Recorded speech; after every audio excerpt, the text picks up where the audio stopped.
ఈ యొక్క వినాయకుడిని నిమజ్జనం చేసి మరి సంతోషంతో మనమందరం కూడా ఇంటికి వెళ్ళాలి.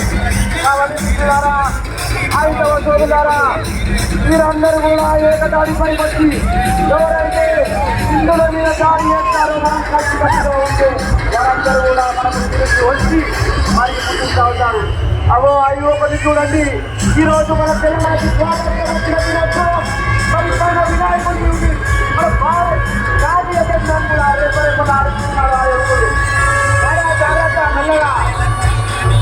కాబట్టి మనకు ఈరోజు స్వాతంత్రం వచ్చిన దినోత్సవం, రజాకారుల నుండి మనకు విముక్తి వచ్చిన దినోత్సవం. కాబట్టి దాన్ని కూడా మనము ఈరోజు వైభవంగా జరుపుకోవాలి.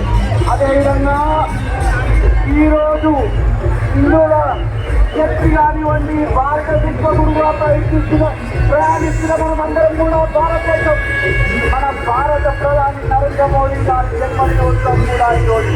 కాబట్టి వారికి కూడా భాగ్యనగర్ గణేశోత్సవ సమితి నుండి జన్మదిన శుభాకాంక్షలు కూడా తెలియజేస్తున్నాం. హిందువులారా, హిందూ బంధువులారా,